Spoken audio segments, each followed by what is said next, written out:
ოპოზიციური პარტია, რომელიც არჩევნებში მონაწილეობას იღებს. როგორ აფასებს გახარია საქართველოსთვის ქვეყანაში მიმდინარე პოლიტიკურ მოვლენებს? მოგესალმებით, ეთერშია გადაცემა აქტუალური თემა ოთომ ღებრიშვილთან ერთად.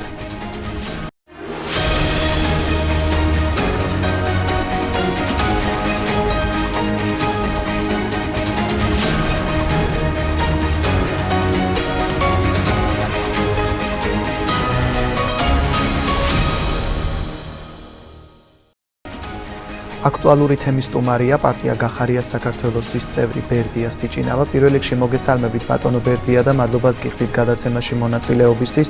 ბატონო ბერდია, როგორ შეაფასებთ დღევანდელ პოლიტიკურ ვითარებას საქართველოში? მოგესალმებით, მივესალმები თქვენს მაყურებელს, შიდა ქართლის მოსახლეობას, პირველად ვარ თქვენთან სტუმრად და მადლობა მინდა გადაგიხადოთ გადაცემაში მოწვევისთვის, თემებით და ინტერესებისთვის. რაც შეეხება დღეს ქვეყანაში არსებულ მძიმე პოლიტიკურ კრიზისულ ვითარებას, ძალიან სამწუხაროა დღეს, როდესაც გვიწევს ჩვენ საუბარი იმასთან დაკავშირებით, რომ ქვეყნის ევროპული ინტეგრაცია არის შეჩერებული, ქვეყანაში არიან პოლიტიკური ნიშნით დაპატიმრებული ადამიანები, ქვეყანაში არის ეკონომიკურად ძალიან მძიმე პროცესები. ერთი მხრივ ხელისუფლება გვესაუბრება თითქოს რაღაც სტაბილურობის გარანტია ამ ქვეყანაში, მშვიდობის გარანტია ამ ქვეყანაში, ეკონომიკური აღმასვლის გარანტია ამ ქვეყანაში, მაგრამ მეორე მხრივ მათ შორის დამეთანხმება შიდა ქართლის მოსახლეობაც, რომ მათ ყოველდღიურობაზე არ აისახება ეს ეკონომიკური ზრდა, ეს ეკონომიკური ზრდა აკუმულირდება სულ რამდენიმე ათეული პირის ოჯახში. და რეალური ხელშესახვების შედეგები, მათ შორის ეკონომიკური თვალსაზრისითაც ჩვენს მოქალაქეებს არ აქვთ, მიუხედავად იმისა, რომ თითქოს ამაყობს რაღაც ციფრებით ხელისუფლება ეკონომიკურ ზრდასთან დაკავშირებით. ზუსტად მახსენდება 2011-12 წლები, როდესაც რაღაცა არარსებული რეიტინგებით ზომავდნენ ნაციონალური მოძრაობის ხელისუფლების წარმომადგენლები ამ ქვეყნის კეთილდღეობას და ჩვენი მოქალაქეების ყოველდღიურობას. მაშინ როდესაც დღეს მაგალითად ოფიციალური სახელმწიფო სტატისტიკის მონაცემები გვყავს 600,000-ზე მეტი სოციალურად დაუცველი პირი და ეს ციფრი წლიდან წლამდე იზრდება და არათუ არ შემცირებულა პირიქით ემატება. გვყავს ადამიანები, ბავშვები, რომლებიც კვებას ვერ ახერხებენ სრულფასოვნად და ეს პირდაპირ ახდენს მათ მენტალურ განვითარებაზე შესაბამის ზემოქმედებას და ადამიანები უბრალოდ ჯანსაღი კვების არარსებობის პირობებში სრულფასოვან განათლებას ვერ იღებენ, იმიტომ რომ მისი ტვინი არ არის მზად იმისთვის, რომ სრულყოფილად აითვისოს და ამიტომ ეს პირდაპირ მოქმედებს, რა თქმა უნდა, განათლების ხარისხზე. ჩვენ გვაქვს პირდაპირ მოცემულობა, როდესაც მიუხედავად იმისა, რომ ძალიან ბევრი გამოწვევა ინფრასტრუქტურული არსებობს რეგიონებში, ხედავთ, რომ როგორც ცენტრალური ხელისუფლების დონეზე არის ჩამოყალიბებული ჯგუფი, რომელიც აი ქვეყნის ძირითად დოულადს პირდაპირ ფორმით აზის და სისხლს სწოვს, მივიჯეთ ზუსტად ასე არიან ფეოდალებად ჩამოყალიბებული სხვადასხვა რეგიონებში თუ რაიონებში გავლენიანი ჯგუფები, რომლებიც პირდაპირ ფორმით აი ზურგზე აწევენ აწმანან ჩვენს მოსახლეობას და მათი შექმნილი დოულათით, მათი შექმნილი გადასახადებით ეს ადამიანები ტენდერებს იგებენ, ადკატებში არიან ჩართულები, თავიანთი ახლობლის და მეგობრების დასაქმებაში არიან და თავიდან ბოლომდე აი წურბელებად ასხედან პირდაპირ ფორმით ამ ქვეყნის ბიუჯეტს და მეორე მხრივ ხედავთ ჩვენ გაღარიბებულ მოსახლეობას, მაშინ როდესაც სოფლის მეურნეობაში უდიდესი გამოწვევებია და თქვენი მხარე ამ მხრივ გამორჩეულია, იმიტომ რომ ერთ-ერთი ბეღელი უნდა იყოს მეხილეობაში და ხილბოსნის წარმოებაში და შესაბამისად ექსპორტში ჩართული, ჩვენ ხედავთ, რომ უცხოური ესე ვთქვათ, საქონელი არის კონკურენციაში მათ შორის შიდა ქართლ მებაღეების მიერ წარმოებულ პროდუქციასთან, რაც არის ამ ქვეყნის სოფლის მეურნეობისთვის და ამ ქვეყნის შესაბამისად ეკონომიკისთვის ძალიან სერიოზული გამოწვევა და ამისთვის ხელისუფლება არაფერს აკეთებს. დღეს გლეხი შრომა საერთოდ არ არის დაფასებული, მაგრამ ამას აი ეს ეკონომიკურ სოციალურ გამოწვევებთან ერთად, რა თქმა უნდა, ამ ყველაფერს ემატება ის პოლიტიკური კრიზისი, რომელიც ხელისუფლებამ თავისივე გადაწყვეტილებებით შექმნა. ერთი მხრივ სრულად მიიტაცა ხელისუფლება, არც ერთი შტო არ დატოვა ხელისუფლების, სადაც თავიდან ბოლომდე საკუთარი გავლენა არ მოიპოვა, ეს არის სასამართლო ხელისუფლება, ეს არის აღმასრულებელი ხელისუფლება თუ საკანონმდებლო ხელისუფლება, როგორ მოიპარა არჩევნები ადამიანებზე ზემოქმედების თვალსაზრისით, შემდეგ როგორ გააჩერა ევროპული ინტეგრაციის გზა ამ ქვეყნისთვის, რომელიც არის თითოეული ჩვენგანისთვის და მათ შორის იმ მოქალაქეებისთვის, რომლებიც ახლა ჩვენ გვისმენენ შიდა ქართლის მოსახლეობისთვის ხსნა იმიტომ რომ თქვენს მიერ წარმოებული პროდუქციის ბაზარი პირდაპირ ფორმით იქნება ევროკავშირში. დღეს თქვენ რომ ხახვი მოყავთ პირობითად და კარტოფილი მოყავთ და კომბოსტო მოყავთ და გასაღების ბაზარში კონკურენციას გიქმნით დღეს პირდაპირ ფორმით რუსული პროდუქცია, თურქული პროდუქცია, თქვენ უეჭველი გარანტირებული გასაღების ბაზარი გელოდებათ ევროკავშირში და ეს არ იქნება კაპიკები, რომელსაც თქვენ გიხდიან და ზოგჯერ ზოგ თქვენგანს მე მინახავს კადრები გადაყრა უწევს იმ წარმოებული პროდუქციის და იმ ოფლის დაღურილი შრომის თუ ცრემლის გადაღურა პირდაპირ ფორმით, როდესაც ვერ ყიდის ამ პროდუქციას. თქვენ ეს გელოდებათ, ეს კეთილდღეობა გელოდება და ზუსტად აი ეს კეთილდღეობა გაგვიჩერეს ჩვენ. ჩვენი მიზანი ის კი არ არის რომ რაღაცა რომელიმე საერთაშორისო ორგანიზაციის წევრი იყო. ჩვენი ამოსავალი წერტილი პირველ რიგში თავიდან ბოლომდე არის ის რომ ჩვენი ეროვნული იდენტობა გადავარჩინოთ. ჩვენი ეროვნული იდენტობის დაცვის გზა არის ევროკავშირში, სადაც ჩვენს ენას ვერავინ შებღავლავს, ჩვენს ქრისტიანულ კულტურას ვერავინ შებღავლავს და ჩვენს ფასეულობებს დღეს რომ გელათი ვერ გაურემონტებიათ კი არა, რესტავრაცია ვერ გაუკეთებიათ. უამრავი ასეთი ძეგლი მცხეთის ჯვრიდან დაწყებული, ძალიან ბევრი ძეგლით გაგრძელებული და დამთავრებული არის ევროკავშირის გადარჩენილი ამ ქვეყანაში. პირდაპირ ფორმით ეროვნულ საქმეს აკეთებდა ევროკავშირი თავისი გრანტებით ამ ქვეყანაში.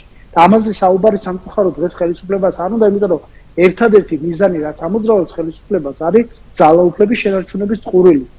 სხვა ამოცანა არ აქვს და ამ ამოცანის მიღწევის გზაზე რა თქმა უნდა ევროკავშირის ფასეულობები მათთვის არის მიუღებელი. ჩვენ ხო ეროვნულ ფასეულობებზე ვსაუბრობთ, ხო? ეროვნული ფასეულობების დაცვა გვინდა, ქართულობის დაცვა გვინდა, ჩვენი იდენტობის, ჩვენი რელიგიური კუთვნილების დაცვა გვინდა, ჩვენი მართლმადიდებლობის. ეს ერთადერთი და გრძელვადიანი მშვიდობისაც თავარია. რაც არის ყველაზე მნიშვნელოვანი ფუნდამენტური საკითხი და ვის თუ არა შიდა ქართლის მოსახლეობას, რომელიც ამ კონფლიქტის პირა ზონაში ცხოვრობს და მალთუ ხვართები ყოველდღიურობა ამისთვის განსაკუთრებულად ესმის მშვიდობის ფასი. სწორედ გრძელვადიანი მშვიდობის უზრუნველყოფა და ამ კონფლიქტის საბოლოო მშვიდობიანი დარეგულირება არის ევროკავშირი. ევროკავშირის არც ერთ ქვეყანაში ბოლო 50 წლის განმავლობაში ომი არ ყოფილა მეგობრებო. და ეს არის სწორედ ევროკავშირი, ამისკენ მივილტვით ჩვენ. და თქვენი კეთილდღეობა რომ გვინდა, სწორედ აი ეს გააჩერა დღეს ხელისუფლებამ სამწუხაროდ. რაც არ უნდა გვიუთქიცონ ჩვენ რომ ყველაფერი კარგად არის, თქვენ ხომ იცით, თქვენს თავზე ხომ გრძნობთ, თქვენ როგორი უსამართლო გარემოში ცხოვრობთ, როგორ კორუფციულ გარემოში ცხოვრობთ. დღეს თქვენი შვილი იგივე სტანდარტებით იღებს განათლებას, ან იგივე კეთილდღეობით ცხოვრობს, როგორც მაგალითად შეიძლება ცხოვრობდეს ოცნების რომელიმე დეპუტატის შვილი. დღეს თქვენი პენსია თუ არის 400 ლარამდე, პარლამენტის წევრის ხელფასი არის 14000 ლარი. სოციალურად თანაბარი გარემოა ეს? ამისთვის ითხოვენ ხმას, ძალაუფლებაში დარჩენას? ხო არ შეიძლება გარდამავალი დემოკრატიის პირობებში განვითარებად ქვეყანაში პარლამენტის წევრს ჰქონდეს, რა ვიცი, წარმოუდგენლად მაღალი ხელფასი, 20ჯერ და 30ჯერ მეტი ხელფასი პენსიონერთან შედარებით. როდესაც პენსიონერს უამრავი გამოწვევა აქვს სოციალური. გარდა იმისა, რომ საკვები უნდა უზრუნველყოს საკუთარი ოჯახი, გარდა იმისა, რომ სოფლის მეურნეობის საკითხებით უნდა დააკავოს ეს თავისი პენსია, ჯანდაცვის სექტორში მინიმუმ უნდა მიიღოს ის ელემენტარული წამლები და სამედიცინო სერვისები, რომელიც ხანდაზმულ ადამიანს ჭირდება. ყოფნის 400 ლარი მას ხომ არ ყოფნის? ამაზე გვესაუბრება ჩვენ ხელისუფლება? ხო გვეუბნება რომ ყველაფერი კარგად არის ეკონომიკურად, აი თქვენ ჩვენ შიდა ქართლის მოსახლეობა ძვირფას ადამიანებს მიმართ გრძნობთ რომ აი დაფასებული ხართ თქვენ ამ 400 ლარიანი პენსიით? არა. და ეს არის თავიდან ბოლომდე ხელისუფლების პასუხისმგებლობა. ამიტომ ჩვენ როდესაც ვიზახით რომ პოლიტიკური კრიზისია, პოლიტიკური კრიზის მრავალი შრეა და მრავალი ესე ვთქვათ განზომილება აქვს. ეს არის პირველ რიგში სოციალურ-ეკონომიკური განზომილება. სოციალური უსამართლობა არსებობს ქვეყანაში, თანასწორობა არ არსებობს ქვეყანაში. თქვენს შვილს შეიძლება შეიოდეს, ვიღაცის შვილი შეიძლება რაღაცა ნიცაში ისვენებდეს ყოველ ზაფხულს. თქვენ შეიძლება თქვენი შვილი ვერ მიყავდეთ ქობულეთში დასასვენებლად და ვიღაცა კანისში ისვენებდეს ან ამერიკაში ასწავლიდეს უნივერსიტეტში თავის შვილს, როდესაც თქვენ მაგალითად იმის ფული არ გაქვთ, რომ 2250 ლარი გადაიხადოთ წლიურად, როდესაც $100,000 და მეც იხდიან საზღვარგარეთ უნივერსიტეტებში განსაკუთრებულ ევროპულ თუ ამერიკულ განათლების სისტემებში ეს ადამიანები.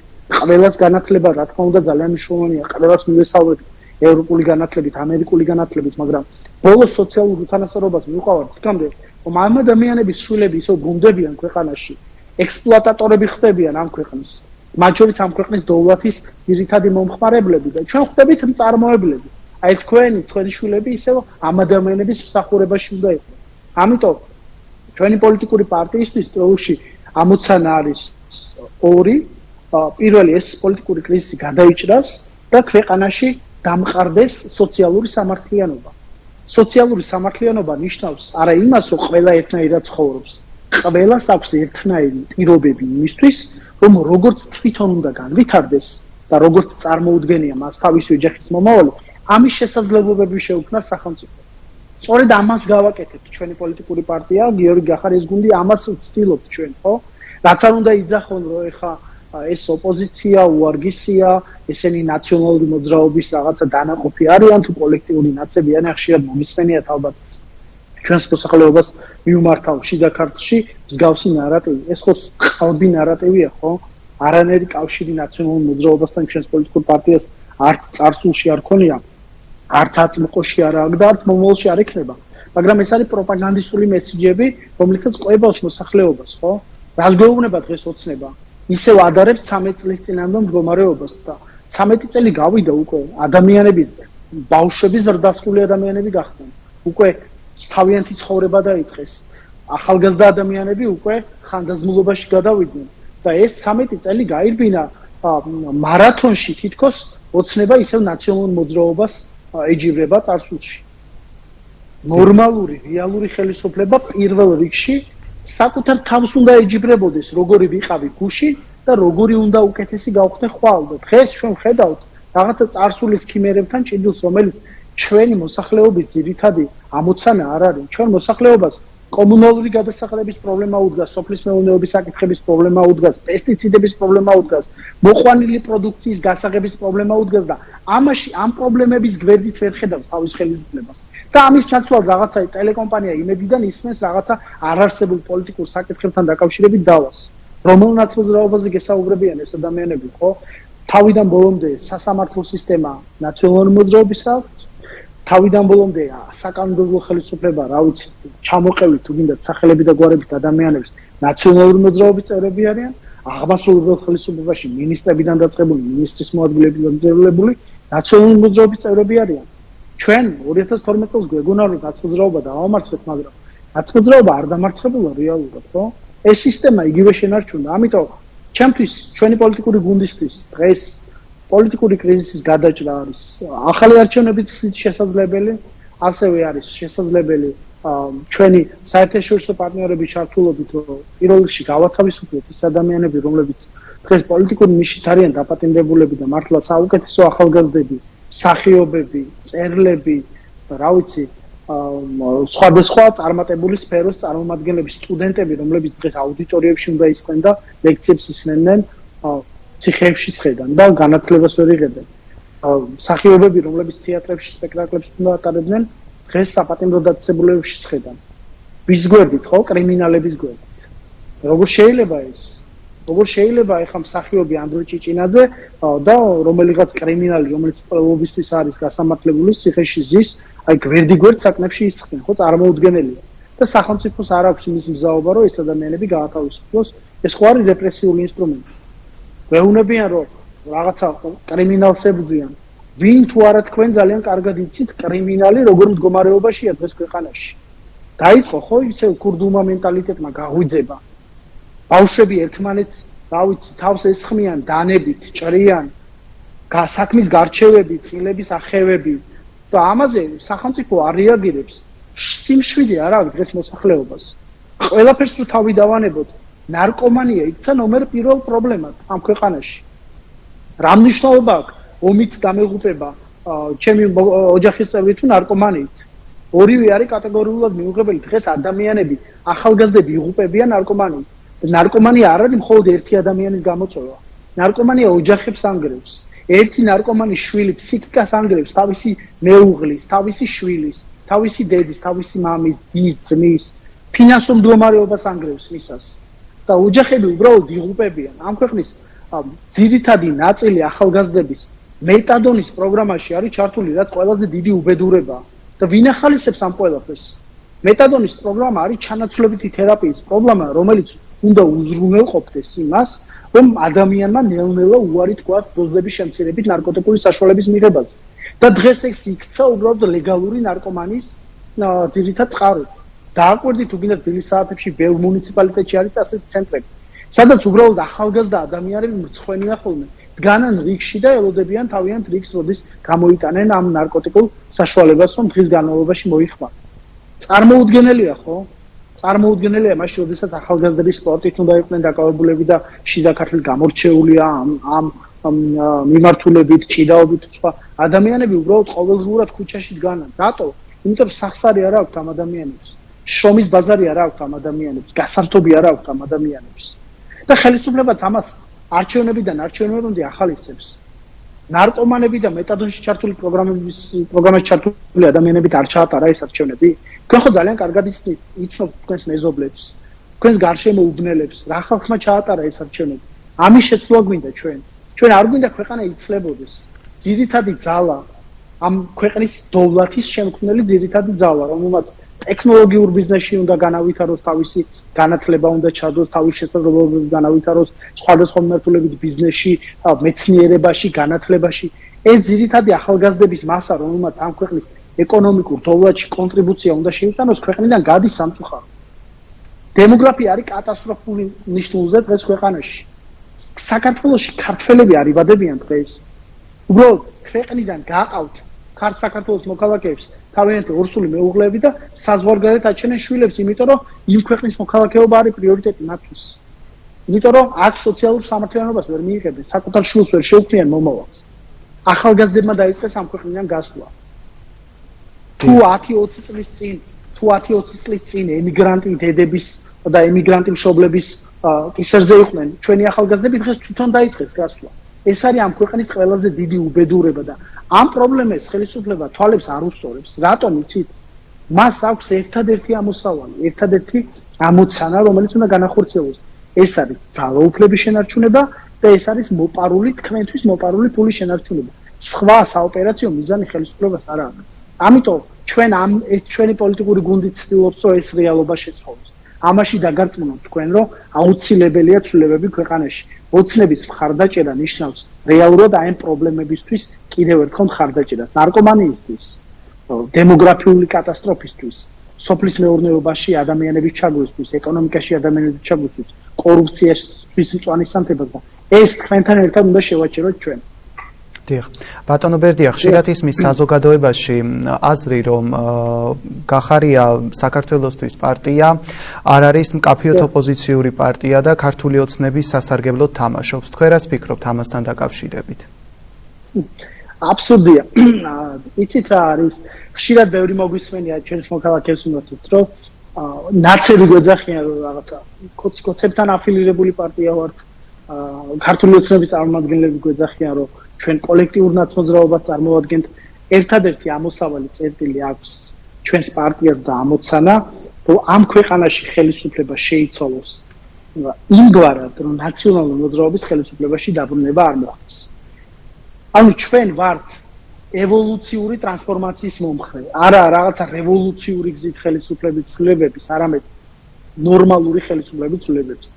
კარგი ყოველთვის იყო ნაციონალური მოძრაობის დროსაც 2007 წლამდე რეფორმების რაღაცა ნაწილი, რა თქმა უნდა, ძალიან კარგი იყო, მათ შორის ეკონომიკური რეფორმების თვალსაზრისით. ოცნების ხელისუფლების პირობებშიც, მათ შორის ქვეყანამ ძალიან ბევრ ამას მიაღწია, ვიზა ლიბერალიზაციის თვალსაზრისით, მათ შორის და უვიზო მიმოსვლის თვალსაზრისით, ევროკავშირთან თავისუფალი ვაჭრობის შეთანხმებით გაფორმებული და ეს DCFTA-ის მთელი ეს პროგრამა რაც იყო და ასოცირების ხელშეკრულების ნაკისი ვალდებულების შესრულება ძალიან ბევრი რაღაც გაკეთდა, მაგრამ ხელისუფლებას ყოველთვის მოსდის ერთი და იგივე შეცდომა ყველა ხელისუფლებას ამ ქვეყანაში. რაღაც ეტაპზე, როდესაც მიაღწევენ რამდენიმე წელს ხელისუფლებაში ყოფნის, ყველა იწყებს უკვე ზრუნვას საკუთარი ხელისუფლების გახანგრძლივებაზე. ხშირად საუბრობს ხოლმე გიორგი გახარია, რომ გვესაუბრებოდა ჩვენ მის პოლიტიკურ გუნდს, როცა ხელისუფლებაში ვიყავით ხოლმე, რომ კაბინეტი ეს არის, კაბინეტს უნდა შეხედოთ როგორც საავადმყოფოს პალატას, სადაც შედიხართ ძალიან მოკლე ხნით და რაც შეიძლება მალე უნდა დატოვოთ ეს საავადმყოფოს პალატა. სწორედ ასე ვიყავით ჩვენ არ გავჭურებია ხელისუფლებიდან წამოსვლა. როგორ ეხა ჩვენ ოცნებასთან კავშირი რო გვინდოდეს რა, ეხა გიორგი გახარია სხვა პრემიერებივით გამოაგდო ვინმე? ხო თავისინებით გადადგა ერთადერთი პრემიერ-მინისტრი იყო, რომელმაც საკუთარი გადაწყვეტილება თვითონ მიიღო, იმიტომ რომ ქვეყნის კურსს ასწდა უკვე ოცნება და ძალაუფლების შენარჩუნების მიზნით 1000 სიგიჟის კეთება დაიწყო. ბევრი ტალახი წამოვა, ბევრს დაგვაბრალებენ, მაგრამ რაც უფრო მართალია ადამიანი, მით უფრო მეტი გამოწვევა აქვს ამ თვალსაზრისით. ბევრი ტალახი შეიძლება გვესწავლოს, მაგრამ არასდროს არ ყოფილა შემთხვევა, როდესაც ჩვენი მოქალაქეებისთვის რაიმე ფორმის მოგვეტყუებინოს. პირიქით, ყოველთვის ვეუბნებით სიმართლეს. სიმართლე შეიძლება იყოს წარეწამალი, რთულად მისაღები, მაგრამ აუცილებლად მოგარჩენს. ეს არის ჩვენი ფილოსოფია. იგივე სხვადასხვა საკითხებთან მიმართებით, ხო? ჩვენ ხო არ მოგატყუებდით არასდროს იგივე თვითმმართველობის არჩევნებთან დაკავშირებით თუ სხვები ხო გეუბნებოდნენ რომ ეს არ შეიძლება არ მივდივართ არჩევნებზე, არ გენახავთ რა მოხდება არჩევნებზე. რამდენი პარტია მიიღებს მონაწილეობას. ჩვენი თანმიმდევრული გზა გვაქვს. არასდროს არ მივიღებთ ისეთ გადაწყვეტილებას, კიდევ ერთხელ გეუბნებით, რომ ჩვენი მოქალაქეების ინტერესები დავაზიანოთ. ჩვენ გვინდა ეს წარსულის პოლიტიკა, რაღაც 20-21 წლიანი პოლიტიკა გადაუფურცლოთ. რაც კარგი იყო, მივიღოთ.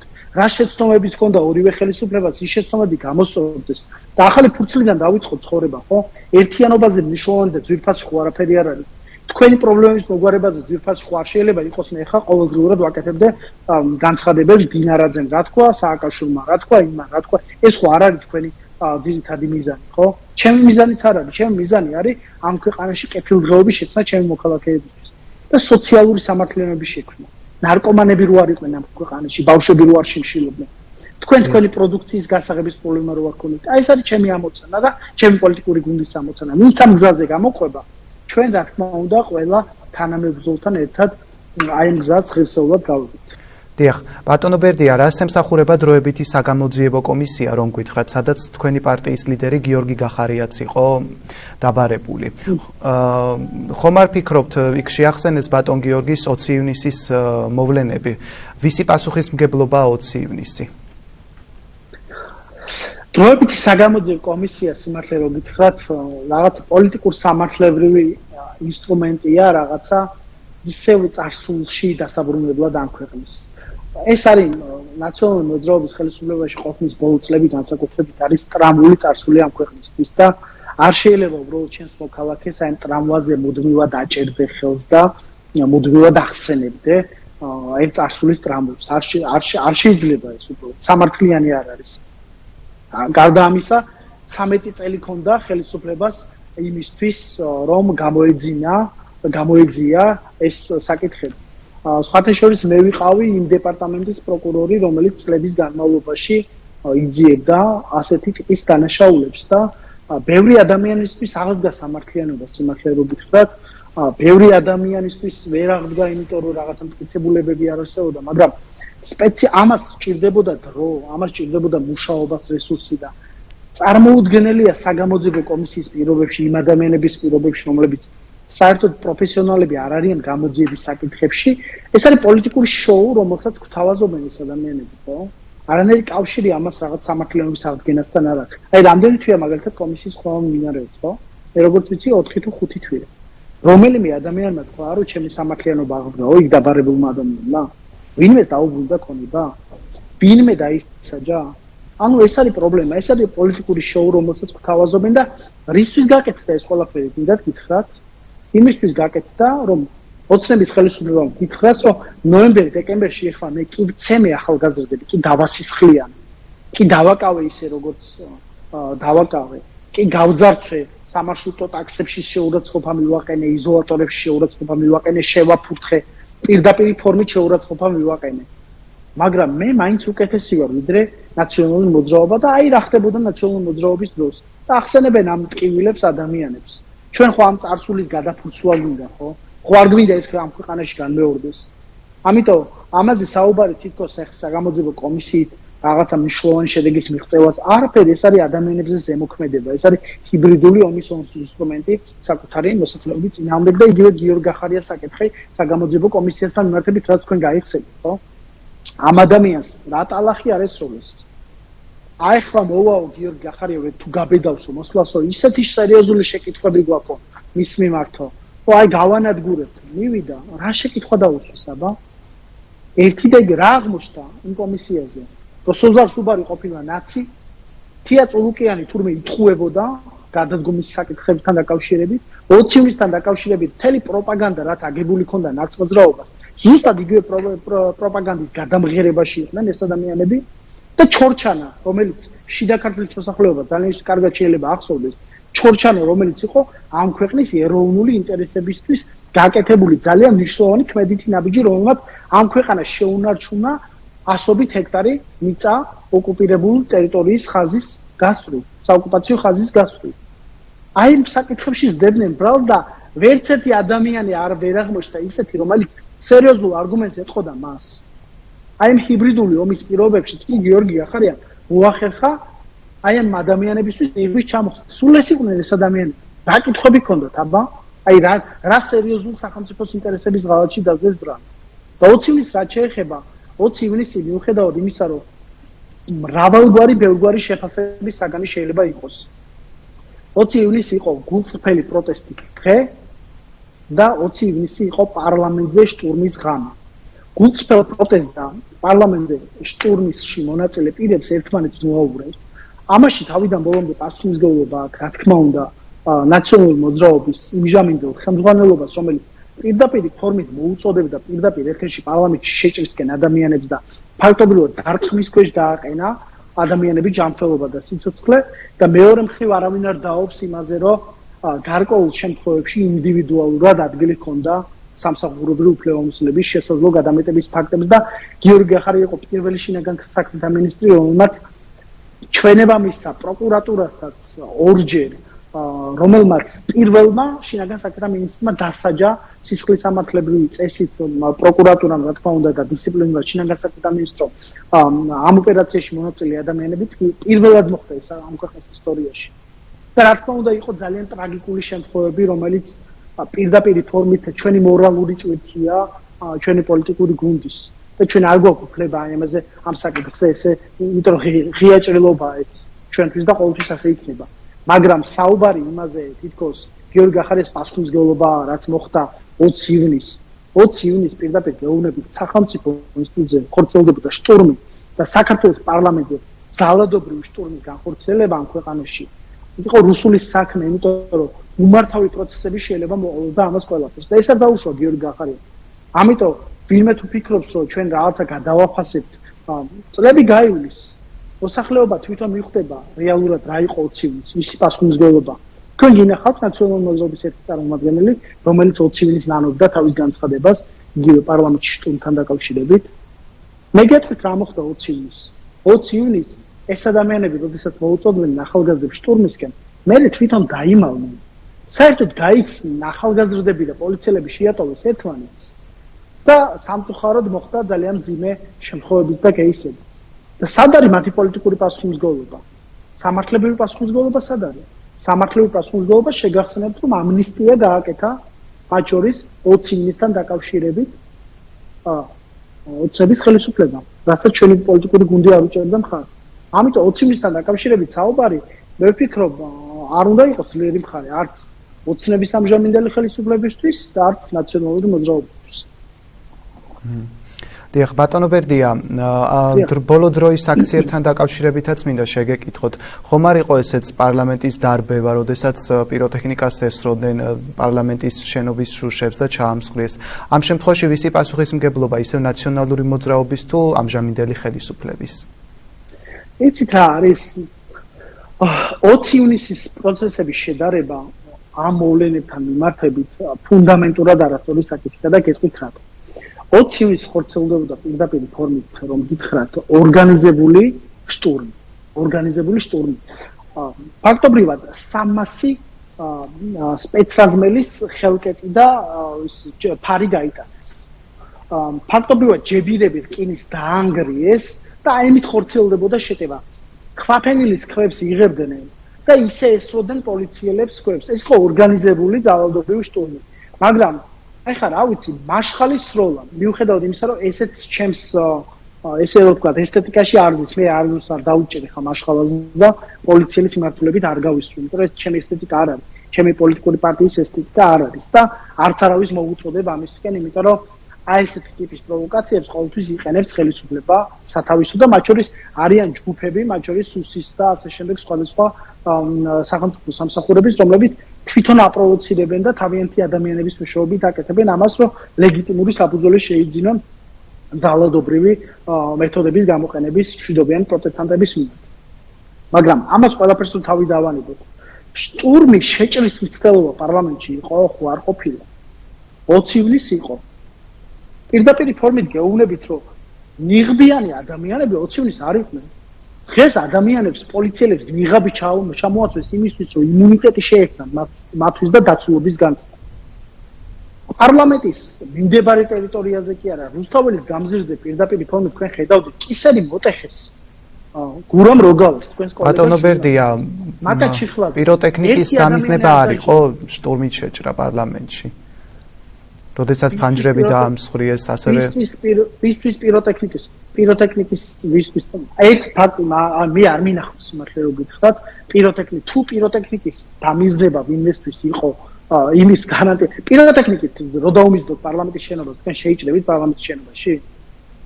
თქვენ გონიათ რომ შეიჭრებით პარლამენტის შენობაში პიროტექნიკის დამიზნებით? მიუხედავად იმისა, რომ კიდევ ერთხელ გეუბნებით, პიროტექნიკა ჩვენი პოლიტიკური პარტიისთვის არის მიუღებელი და არ შეიძლება მაგრამ ამის გამო რომ სჯიდი ადამიანებს და მეორე მხრივ სპეცრაზმელებს, რომლებმაც პირდაპირ ფორმით გეუბნებით, ხა ერთ кейს მოგიყვებით.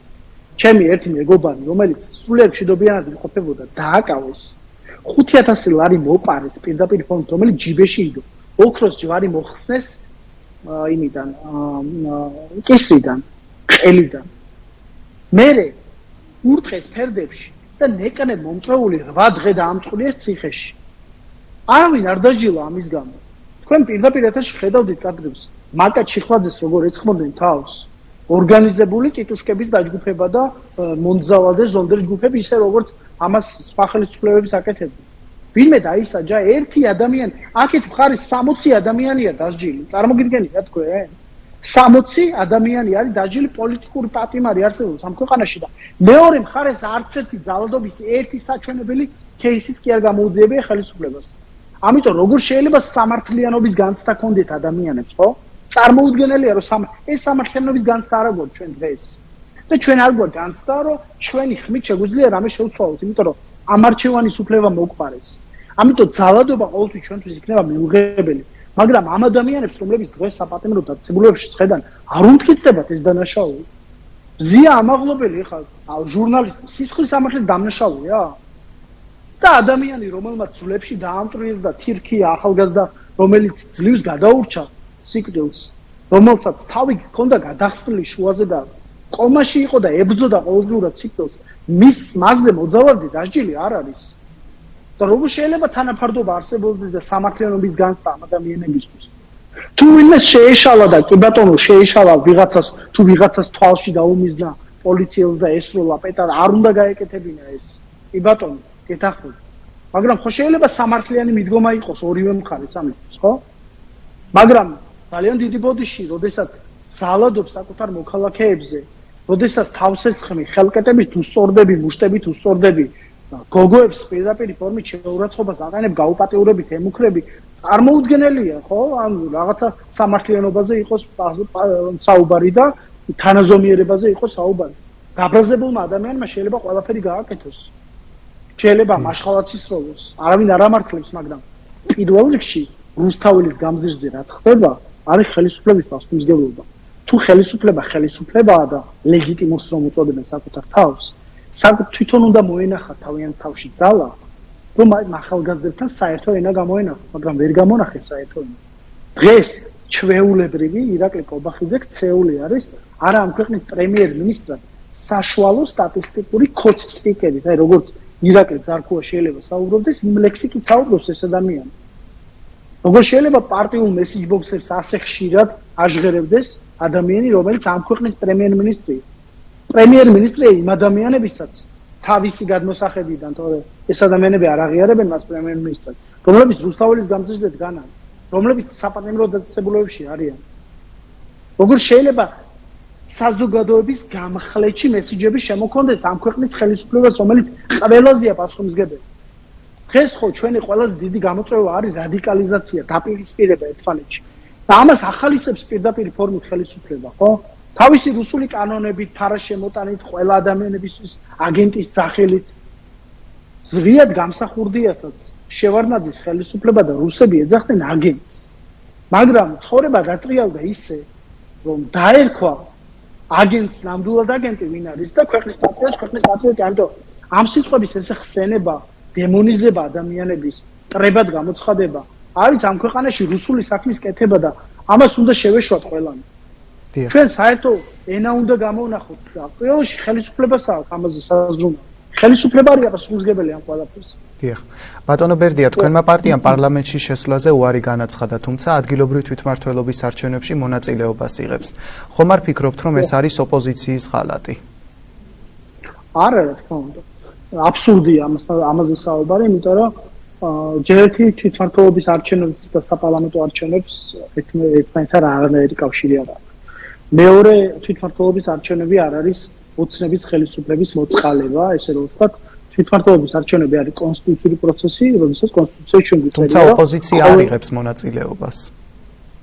ვის დავასრულებ თუ შეიძლება, კი ბატონო, გეტყვით, ვინ არ მიიღებს მონაწილეობას, აგერ თქვენ ჩემზე უკეთ ახავთ 4 აგვისტოს, როდესაც პარტიების რეგისტრაციის დრო მოახლოვდება და გაივლიან ეს პარტიები რეგისტრაციას.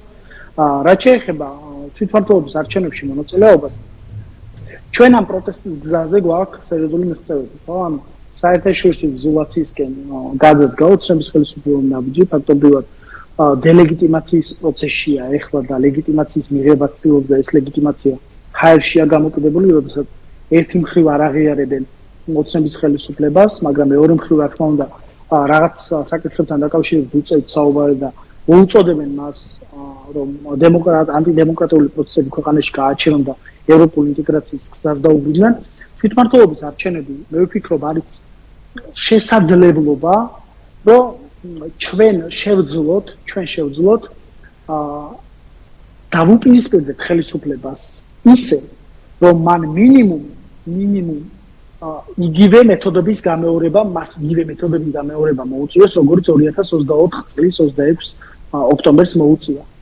ანუ თქვენ წარმოიდგინეთ, ბიძინა ევანიშვილის ამოცანა და ოცნების ხელისუფლების ამოცანა საერთოდ არ არის რომ რაღაც მრავალპარტიული არჩევნები კონკურენტული შედგეს. მას პირიქით ურჩევნია ოპოზიციამ არ მიიღოს არჩევნებში მონაწილეობა და ძალიან მარტივად გააკეთოს ეს ყველაფერი, საერთოდ გაყალბებაც არ მოუწიოთ, ისე მოიგოს ეს არჩევნები. თქვენ ხო არ გონიათ ახლა რაღაცა მილიონი ადამიანიც რომ მივიდეს ან 9 მილიონი ადამიანიც ლეგიტიმაცია საიმე ფორმით შეექმნება არჩევნების ადგილი. ან თქვენ თუ გონიათ ახლა თავიანთ პროქსი პარტიებს რაღაცა გირჩი, ალტინფოსებს რომ გაიყვანენ, ეს ოპოზიცია დარიქნება აღიარებული?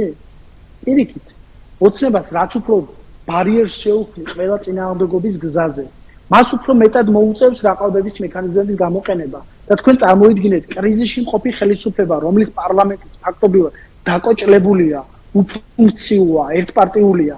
ამას დაემატება თვითმმართველობის ორგანოები, რომელიც ასევე შეიძლება არ აღიარებული იქნეს საერთაშორისო საზოგადოების მხრიდან. რომელი უფრო დიდი გამოწვევა იქნება ხელისუფლებისთვის? პირდაპირ გეუბნებით, თუ თვითმმართველობის არჩევნებში ოპოზიციამ არ მიიღო მონაწილეობა, ეს იქნება ლეგიტიმაციის შევსების ძირითადი წყარო ოცნების ხელისუფლებისთვის, რომელიც ჩაატარებს იდეალურ არჩევნებს, იტყვის, რომ მე აგერ ეს მხარდაჭერა მაქვს საზოგადოებაში, ოპოზიციამ თვითონ არ მიიღო მონაწილეობა არჩევნებში, მე რა შუაში ვარ, პარლამენტში არ შემოვიდა. თვითმმართველობის არჩევნებში არ შემოვიდა. ქუჩაში უნდა დგომა ოპოზიციას, იდგეს ქუჩაში, მე რა შუაშია. და თქვენ თუ გონიათ, ახლა მე ლეგიტიმაცია არ წამოვა ამ ხელისუფლებისთვის, ძალიან ცდებით. ამიტომ თვითმმართველობის არჩევნებში არ მონაწილეობა ოპოზიციის საქმე კი არ არის. ეს არის ოცნების ხელისუფლებისთვის გაკეთებული საქმე. ამიტომ ყველა უნდა დაფიქრდეს, როდესაც რაღაცა იარლიყებს მიაწებებს ერთმანეთს. ოპოზიციას ნაწილს თვითმმართველობის არჩევნებში მონაწილეობა თითქოს რაღაცა ბიძინას თამაშობენ ეს ადამიანები. პირიქით, შემთხვევით ის ადამიანები ხო არ თამაშობენ ბიძინას თამაშს, რომლებიც ფაქტობრივად პირდაპირ ფორმით კარგ გლანშს აძლევენ ივანიშვილს, რომ გაანადგუროს ოპოზიცია. და ძალიან დიდი ბოდიშია, ანუ ჩვენ თუ ეს კერები, ცხელი კერები არ გავაჩინეთ, პოლიტიკური ბრძოლის კერები, არაფერი ამ ქვეყანაში არ შეიძლება ჩვენი მოსახლეობისთვის. სოფლის მეურნეობის გამოწვევები იგივე დარჩება, ნარკომანია იგივე დარჩება, კრიმინალი იგივე დარჩება. ქვეყნიდან მოქალაქეები გაიზრდებიან, შობადობა დაიკლებს, იმიტომ რომ ადამიანები ერჩულზე მეც ვერ აჩენენ, იმიტომ რომ იმ ერჩულს პასუხისმგებლობა ჭირდება. სწავლა ჭირდება ბაღში, სკოლაში, განათლება ჩაცმა ჭირდება, დახურვა ჭირდება და ვერაუდიან ოჯახები, ვერაუდიან ამას. და ამ პრობლემების წინაშე დავრჩებით ჩვენ. და საუბარი იმაზე რაღაც დიდ პოლიტიკაზე, იქ ოპოზიციამ უნდა მიიღოს, არ მიიღოს მონაწილეობა. მიიღოს და არ მიიღოს მონაწილეობა, ეს კი არ არის პოლიტიკური საკითხი დღეს. დღეს პოლიტიკური საკითხია ისაც მაწუხებს მე როგორც რიგით მოკავაკეს. ის რაც აწუხებს რიგით ქარელს, ხაშურელს, გორელ ფერმერს აწუხებს. ეს არის ყოველდღიური პრობლემა, პოლიტიკა. ჩვენი პარტიისთვის ეს არის. სოციალური სამართალი, შენ თუ შეგიძლია თვითმმართველობის არჩევნებში ერთი დეპუტატის გაყვანითაც კი რაღაცა პრობლემა მოაგვარო, ესე იგი უნდა გააკეთო ეს. ამიტომ მე საერთოდ არ უკავშირებ იმას თვითმმართველობის არჩევნებში მონაწილეობა ოპოზიციის ნაწილი რაღაცა ლეგიტიმაციას აძლევს ხელისუფლებას. იგი და არც იმას უკავშირებ, რომ ეს არის რაღაც ივანიშვილის მოწყალება. ეს არის კონსტიტუციით დადგენილი 4 წლიანი პროცესი, როდესაც თვითმმართველობის არჩევნები უნდა ჩატარდეს და ადგილობრივ დონეზე აურჩიოთ ჩვენი წარმომადგენლები. ამიტომ ბრძოლის ამ ინსტრუმენტზე უარი სერიოზულ კითხვით იშნებს იწვევს. და მათ შორის ამ ადამიანებს რო უყვართ ხოლმე აი თქმა და გარეაქტორების მოშველიება დასავლეთში წარმოუდგენლად მიაჩნიათ, ახლა ჩვენი პოლიტიკური გუნდის წარმომადგენლები ბრიტანეთში იმყოფებიან ბოიკოტის თქმა არჩევნების პროცესთან. აუხსნელი ამ ადამიანებისთვის ვერ იგებენ უბრალოდ. ამიტომ წარმოუდგენელია იმ იარლიყების წებება, რასაც ოპოზიციის ერთი ნაწილი მეორე ნაწილის მიმართ ისვის. თქვენ რითი რაღაცით ხო უნდა ჯობდეთ კაცო ოცნების ხელისუფლებას. ისინიც რა ვიცი, აგენტებს გვეძახიან, ხო? დასავლეთის აგენტებს რაღაცა ზიზღის ტერმინებს იყენებენ, კოლექტიური ნაცმოძრაობა. თქვენ კიდე მეორე მხრივ ბიზნეს აგენტებს ეძახით ოპოზიციის იმ ნაწილს, რომლის აზრიც არ მოგწონთ, ხო? როგორ შეიძლება ესე? დემოკრატია ხო აზრთა სხვადასხვაობაა. ჩვენ თუ ყველანი ერთ აზრზე ვიქნებით, ზუსტად იგივე მოცემულობა დადგება წლების მერე, რაც ოცნებას უდგას ახლა. თუ განსხვავებული აზრი არავის არ აქვს. ყველანი კლონებად, რობოტებად არიან ჩამოყალიბებული. განსხვავებული აზრი არ აქვს არავის. რასაც ივანიშვილი ჩასძახებს და კობახიძე ისეა. მთელი გუნდი ისე ფიქრობს. ამიტომ ერთმანეთთან დაპირისპირებას კი არ უნდა კონდეს ადგილი. საერთო იდეების გარშემო გაერთიანებას უნდა კონდეს ადგილი. ეს იდეა არის პოლიტიკური კრიზისის გამოხატვა ამ ქვეყანაში, პოლიტიკური პარტნიორების გათავისუფლება ამ ქვეყანაში და სოციალური სამართლიანობის პირობები ყველასთვის. ეს არის ჩვენი პოლიტიკური ამოცანა, სხვა არაფერი. დიახ, ბატონო ბერდია, როგორ შეაფასებდით ადგილობრივი თვითმმართველობის ორგანოების მუშაობას და ასევე საკადრო ცვლილებები განხორციელდა მაგალითად გორის მუნიციპალიტეტის მერიაში ახალი მერის მოვალეობის შემსრულებელი ყავს. თქვენი აზრით რას ემსახურება ეს და რატომ განხორციელდა საკადრო ცვლილებები ზოგადად როგორც ქართულ ოცნებაში, ასევე ადგილობრივ ხელისუფლებაში? ხო, ეს არის გავლენის ჯგუფების გადანაწილება მორიგი, ეხა ვიცით რომ ხელისუფლების შტოს დიდი ნაწილი უკვე დიდი ულუფა წაღებული აქვს კობახიძის დაჯგუფებას და სხვა ადამიანების დაჯგუფებას და სწორედ ამის გამოძახილია. ეხა გორის მერი ვთქვათ ხინჩაგაშვილი იქნება თუ ახალი მერი ეყოლება 2025 წელს ოცნებიდან წარმომადგენელი, ფუნდამენტურად გორის მოსახლეობისთვის არაფერი არ შეიცვლება. იმიტომ რომ ეს ადამიანები კონკრეტული მისიით არიან.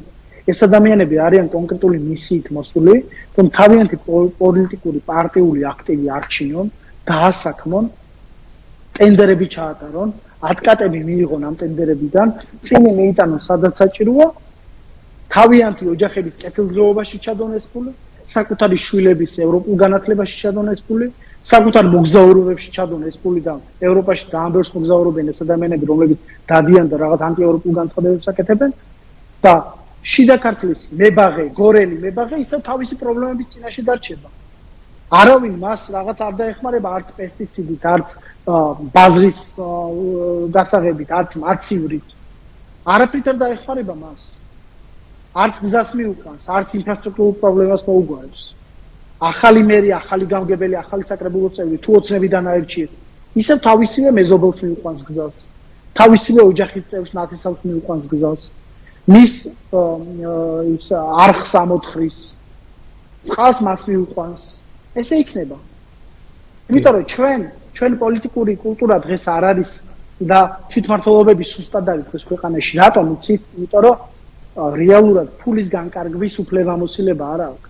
უფლებებს უნდა მიყვეს შესაბამისი ფინანსური სახსარი და დღეს თავიდან ბოლომდე თვითმმართველობები ცენტრალურ ხელისუფლებაზეა დამოკიდებული და ცენტრალურმა ხელისუფლებამ ძალიან იცის ახლა პირობითად გორში რომელიღაც სოფელში მაგალითად მეჯვრისხევში რა არის საჭირო მეჯვრისხეველ ადამიანზე უფრო მეტად ხო არის ის ბუნებრივად არ იწოდინება მაგრამ პრობლემა რა არის მეჯვრისხევში ადამიანი რომელმაც ეს პრობლემა უნდა მიიტანოს არის ოცნების ადამიანი რომელიც დანიშნულია ერთადერთი ნიშნით როგორმე პირობითად ვიძახე მეჯვრისხევის საერთოდ არ ვიცი ვინ არის მისი მაჟორიტარი და არც მისი წმუნებული წარმომადგენელი გორის გამგეობის მერიის მხრიდან ის კონკრეტული პარტიული მისიით არის იქ ხო სხვა მისია ხომ მას არ აქვს ხმები როგორ მოაგროვოს ვის ოჯახში მიიტანოს და ფუნდამენტური კიდე რა სიმახინჯე რაც არის ადამიანები დაყოფილი არიან იქ რაღაცა ნაცებად, ხოცებად, ის ამას უჭერს ხარს, ამიტომ ამას დავეხმაროთ, იმას არ დავეხმაროთ სოციალურად და ასე შემდეგ. აი ეს უნდა მოინგრეს პირველ რიგში, ხო? შენ ვისაც გინდა კაცი იყავი და ვისაც გინდა იმას მიეცი ხმა, მაგრამ გულწრფელად გააკეთე ეს არჩევანი. შენი ქალაქი არ გაყიდო, შენი ქვეყანა არ გაყიდო. მესმის რთული სოციალური გამოწვევებია, მაგრამ გულწრფელად ვის გონია რომ მოგიგوارებს ამ პრობლემებს, იმას მიეცი ხმა.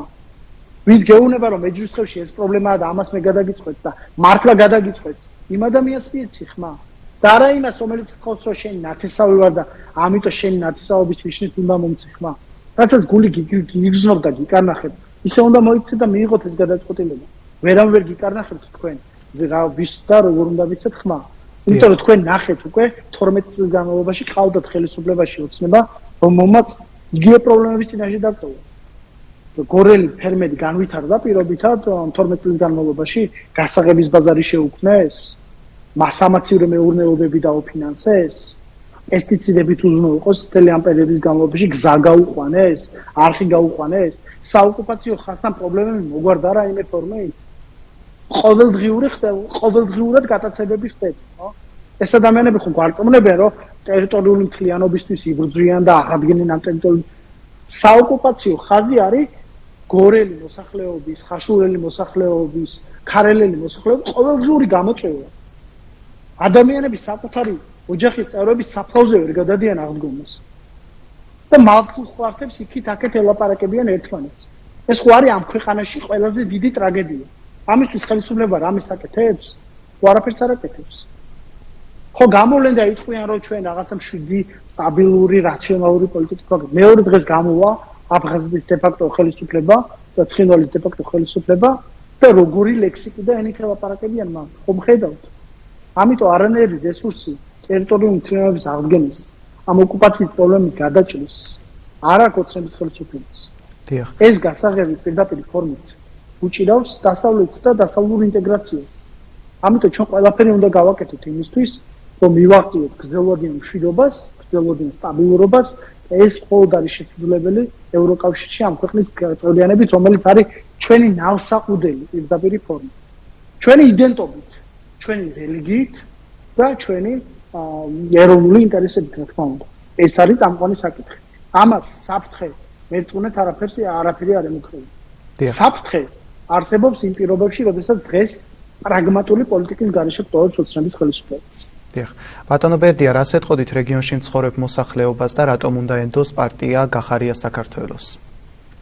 ხო, მე კიდევ ერთხელ მადლობა თქვენ იმ შესაძლებლობისთვის, რომ დღეს შიდა ქართლის მოსახლეობას ველაპარაკებით, თქვენი ეთერის მეშვეობით ძალიან მიყვარს ეს მხარე, იმიტომ რომ მრავალ ჭირნახულ გამოვლილია საუკუნეების განმავლობაში და ქართული სახელმწიფო რო შენარჩუნებულია, ბურჯი არის, რა თქმა უნდა, შიდა ქართლი და მე და აბსოლუტურად დარწმუნებული ვარ, რომ როგორც ამ ქვეყნის სახელმწიფოებრივ შენარჩუნებაში შეიტანა ამ მხარემ განსაკუთრებული წვლილი და როლი ამ ქვეყნის ესე რომ ვთქვათ, ევროპულ მომავალშიც თავის გადამწყვეტ სიტყვას იტყვის და ევროპულ მომავალზე საუბარი ხშირად არარელევანტურია ხოლმე, იმიტომ რომ ეს არის ჩვენი ეროვნული ინტერესი. ჩვენი ეროვნული ინტერესი არის ჩვენი თვითყოფადობის გადარჩენა, ჩვენი ქრისტიანული რწმენის, რელიგიის ძეგლების გადარჩენა, ჩვენი ენის შენარჩუნება. და ეს ყველაფერი შესაძლებელია თუ ჩვენ გლობალური საერთაშორისო ორგანიზაციის ნაწილი გავხდებით. კეთილდღეობა, რომელიც კეთილდღეობას მოიტანს თითოეული თქვენგანისთვის. თქვენ მოიყვანთ დღეს პროდუქციას, თქვენს ბაღებში, ხავს, კომბოსტოს, თქვენს ოფს ჩადებთ, თქვენს სრემს ჩადებთ, სესხს გამოიტანთ და იმ თანხას ჩადებთ. თქვენ უნდა გქონდეთ იმის გარანტია, რომ ეს აუცილებლად იქნება დაფასებული. თქვენ ბაზარი გექნებათ, სადაც გაყიდით ამ პროდუქციას. ევროკავშირის მთელი მასშტაბით. ბალტიისპირეთში, ჩრდილოეთ ევროპაში, ჰოლანდიაში, სამხრეთ ევროპაში, იტალიაში თუ საბერძნეთში და ასე შემდეგ. თქვენი შრომა უნდა იყოს დაფასებული. თქვენი შვილები რომ მოინდორებენ ევროპული განათლების მიღებას, თქვენივე შვილებს უნდა კონდეთ ისეთი შესაძლებლობა, როგორიც ექნება პირობითად საქართველოს პარლამენტის წევრის რომელიღაც შვილს. თქვენი პენსია უნდა იყოს ღირსეული. ამას გპირდებით ჩვენ. არ შეიძლება 400 ლარი კონდეთ თქვენ პენსია და 14000 ლარს იღებდეს ირაკლის ზარქუა იმაში, რასაც აკეთებს. თქვენ ოფლს ღურით და ადამიანი გამოდის იქ ტრიბუნასთან დგას და რაღაცა ჯამბაზივით რაღაცა მესიჯებს აჟღერებს. ხო არ შეიძლება ეს სამართლიანი სოციალური პირობები არ არსებობდეს თეორიული თქვენგანისთვის. ხო არ შეიძლება მთელი თქვენი პენსია მიდიოდეს მაგალითად რა წამალი იყიდოთ PSP საფთიაქში ან ავერსი საფთიაქში. ან ჯანდაცვა არ იყოს თქვენთვის უზრუნველყოფილი. და ევროპაში როგორ იზრდება, იცით, საშუალო კლასის ოჯახი თვიდან თვემდე ახერხებს თუ არა ოჯახი დანაზოგის გაკეთებას. დანაზოგის გაკეთებას კი არა, ბევრი ჩვენგანი და მეც პირადად და შეიძლება სხვა ადამიანები თვიდან თვემდე ამ თანხას რომელიც აქვს შეიძლება არ ყოფნიდეს ეს თანხა. ბევრი თქვენგანი დარწმუნებული ვარ დადის და სესხულობს ვიღაცისგანო თვიდან თვემდე რაღაც პრობლემა რო გამოუჩნდება, გადაწყვიტოს ეს პრობლემა, ხო? ეს არის გამოწვევა, რომელიც გააქვთ თქვენ. აი ამ გამოწვევას მოგვარება ჭირდება ამ პრობლემების თვალის გასწორება. ამას ჭირდება იმისთვის, რომ გადაუჭრათ ეს პრობლემა, ოცნებას არ უნდა მივცეთ ხმა. არ უნდა მივცეთ, იმიტომ რომ ეს ოცნებისთვის მიცემული ხმა არის გადაგდებული ხმა. კიდევ 4 წლით გადავადებული თქვენი უბედურება. როგორ შეიძლება ეხა თანაბარი სოციალური პირობებში არ იყოთ თქვენი და თქვენი რწმუნებულის, ან თქვენი დეპუტატის, ან გორის მერის შვილი, ხო? დარწმუნებული ვარ ძალიან ბევრჯერ გქონიათ უსამართლობის განცდა, როდესაც სპორტშიც კი დაუჩაგრავთ მაგალითად თქვენი შვილი და ვიღაცა თქვენი მეგობრის, მეზობლის, რომელიც დაკავშირებულია ან ოცნების ხელისუფლებასთან, ან სხვასთან, მათი უპირატესობა მიუხედავად იმისა, რომ თქვენ შულს არ ჯობნიან არაფრით, მათი უპირატესობით უსარგებლიათ იმით, რომ ოცნებასთან არიან დაახლოებული. ამიტომ სოციალური სამართლიანობა არის ძირითადი გამოსავალი. ჩვენ თუ გვინდა რომ თამაშით, ნარკომანით არ იღუპებოდნენ ამ ქვეყანაში ახალგაზრდები. რამდენი სოფელია დაცარიელებული საერთოდ. ახალგაზრდას ვერ იპოვი, ყველა პოლონეთშია, თურქეთშია, ევროპის ქვეყნებშია. იქ ნაწილი კიდე, რა ვიცი, წარმოუდგენელია, ხო? ნაწილი ახალგაზრდების ვინც ქვეყანაში რჩება ნარკომანიის პრობლემაშია ჩაძირული, ნაწილი რაღაცა თამაშია ჩაძირული და ვერ ვითარდება ქვეყანა. აი ეს პრობლემები რო გადაიჭრას, სოციალური სამართლიანობა უნდა არსებობდეს, თანაბარი პირობები, თამაშის წესები უნდა არსებობდეს ყველა ჩვენგანისთვის. და კეთილდღეობა უნდა იყოს ამ ქვეყანაში. მადლობა მინდა გადაგიხადოთ გადაცემაში სტუმრობისთვის. აქტუალური თემის სტუმარი იყო ბერდია სიჭინავა, მაყურებელს კი მშვიდობიან ღამეს უსურებ. შევხვდებით პარასკევს 20 საათზე აქტუალური თემებითა და სტუმრებით.